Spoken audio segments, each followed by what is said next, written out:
Hello guys welcome back to my channel जिन्सिपाल चैनले तुम्हारे सकलके आरो एकबार वेलकम। तो गाइज देखो आमी सुंदर करे सेजेगुजे रेडी हो गेছি कारण आजके आमी যাব লোকনাথ উৎসবে। तो चलो बाड़ी सबाई मिलेই যাব। तो ওইদিকে আমি রেডি হয়ে গেলাম আর ওইদিকে মা তারা মানে বাড়ি সবাই রেডি হচ্ছে। তো চলো যাওয়া যাক। তো গাইজ মাও এদিকে রেডি হয়ে গেছে আর এই যে বনু এদিকে রেডি হয়ে গেছে। তো এই যে এটা হলো আমার ভাই, তো ভাইও এদিকে রেডি হয়ে গেছে। তো আমরা বাড়ির সবাই যাব আর এই যে দেখো আমার বর্দি। তো চলো এই যে বাইরে যাওয়ার আগে একটু ভিডিও বানাচ্ছে আর এই যে আমার ঠাম্মা যাবে না, তো আমরাই যাব। তো চলো। তো প্রথমে এই দোকানটা আমার চোখে পড়লো আর সেখানে ফুলটি দেখে আমি তো পুরো পাগলই হয়ে গেলাম। আর ওরা দুজন আমাকে যা ইচ্ছে তাই বলছে আমি ব্লগ করছি বলে। আর এই যে আমার কিউট দুটো বান্ধবী, তো ওদেরকে একটু ব্লগে নিয়ে নিলাম। তো এখন আমরা যাচ্ছি যেখানে ঠাকুর আছে, মানে যেখানে মন্দিরটা আছে, তো আমরা সেখানে যাব। আর রাস্তার মধ্যে এত ভিড় ছিল, মানে সত্যি কথা গণেশচূড়ার এই উৎসবটা খুবই সুন্দর হয়। যারা এসেছো তো তারা অবশ্যই জানো, আর যারা আসুনি একবার হলে তোমরা কিন্তু এখানে এসে দেখে যেতে পারো। তারপর অনেকক্ষণ হাঁটাহাঁটি করে অনেকগুলো মানুষের ভিড় পেরিয়ে এবার ফাইনালি আসলাম মন্দিরের সামনে। আর এসে দেখি ঠাকুরের এদিকে আরতি চলছে। তো আরতি চলছে মানে আমি এইদিকে তো মোমধূপকাঠি জ্বালিয়ে দেবো, ঠিক আছে, কিন্তু ফটোটা নিতে পারবো না। তো এইদিকে আমি আর মাসি চলে এসেছি মোমধূপকাঠি জ্বালাতে।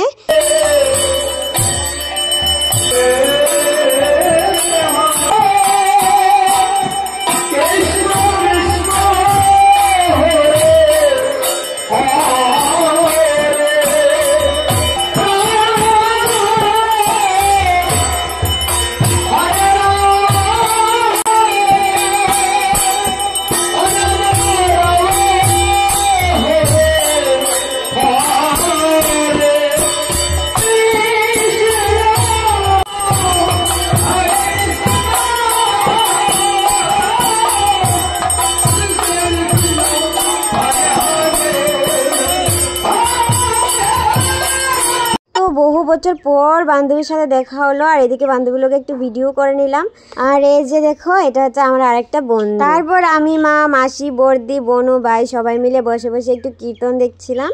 তারপর কীর্তন দেখতে দেখতে বেজে গেল প্রায় 10টা। তো 10টার সময় সবাই জানে এখানে সিনি প্রসাদ দেওয়া হয়, আর এই সিনি প্রসাদটা আমার কিন্তু খেতে বেশ ভালো লাগে। তো তোমাদের কার কার কাছে সিনি প্রসাদ খেতে ভালো লাগে তো অবশ্যই কমেন্ট করে বলো, আমার কিন্তু বেশ ভালো লাগে। প্রসাদ খেতে খেতে মাসি আমার কানে কানে বলছিল বনুর নাকি ভালো লাগছে না, বনু চলে যাবে বাড়ি, তো কাকুকে একটু ফোন কর। তারপর আর কি আমি কাকুকে ফোন করলাম আর কাকু এসে বনুকে নিয়ে চলে গেল বাড়ি। তো তারপর দেখা হয়ে গেল দিদির সাথে। তো ভাবলাম যেহেতু ব্লগ করছি ব্লগে সবাইকে একটু একটু রাখি। আর এই যে এটা হলো আমার একটা ফ্রেন্ড।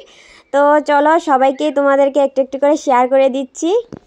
আর ওইদিকে তারাও ব্লগ করছিল আর ওইদিকে আমি একটু হাই করে দিলাম। তো ওদের সাথে কথা বলতে বলতে আমি এদিকে বাড়ির লোককে হারিয়ে ফেলেছি। তো তারপর আবারও পেলাম বর্দিয়ার বাইকে, আর মা আর মাসি যে কোথায় আছে আমি নিজেও জানি না।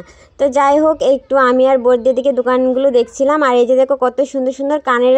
তো তোমরা যারা যারা কানের লাভার আছে তো অবশ্যই সেই দোকানটা থেকে তোমরা নিতে পারো। তো তারপর চলে আসলাম আমরা আরেকটি দোকানে।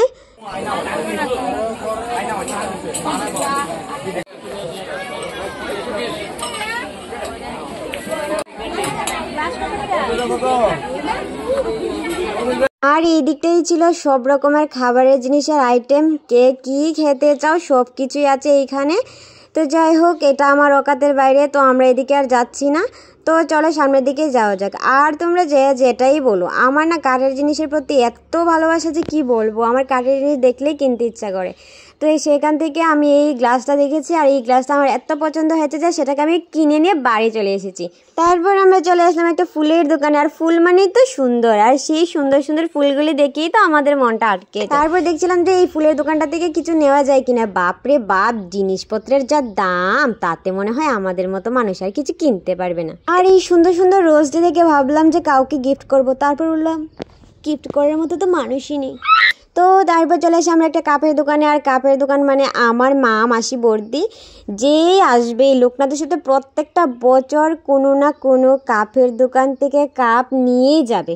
তো এবার নেবে বর্দি। তো আমি এদিকে বেছে বেছে দিচ্ছিলাম যে কোন কাপগুলো ভালো হবে, আর এদিকে ভাই আমাকে একটু ভিডিও করে দিচ্ছিল।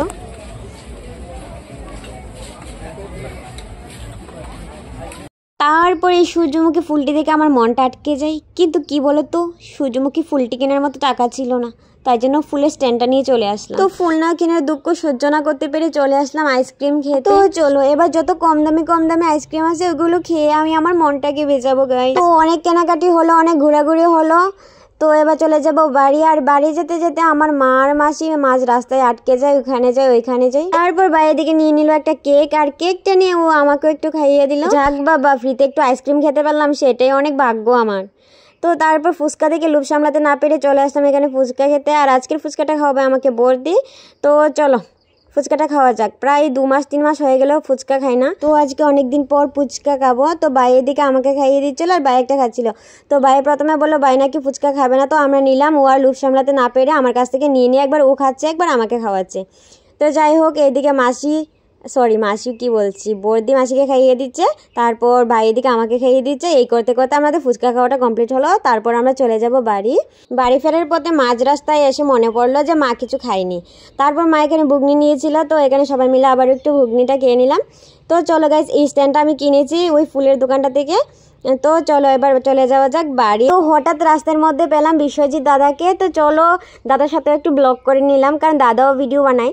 তো যাই হোক, আমরা সবাই আসছিলাম। তারপর দেখো মাঝ রাস্তায় এসে মা বর্দি সবাই বলছিল ওরা আর হাঁটতে পারছে না, ওদের নাকি কোমরে ব্যথা করছে। তো সবাই মিলে এখানে একটু বসে রেস্ট নিলাম। তারপর আমরা চলে আসলাম বাড়ি। তো বাড়ি আসার পর কিন্তু আর ভিডিও করা হলো না, আর তোমাদের সাথে কয়েকটা ফটো শেয়ার করে দিলাম। তো যাই হোক, আজকের মতো ভিডিওটাকে এখানে এন্ড করছি। তো সবাই ভালো থেকো, সুস্থ থাকো, আবার দেখা হবে নেক্সট দিন নেক্সট অন্য একটি ভিডিওর সাথে।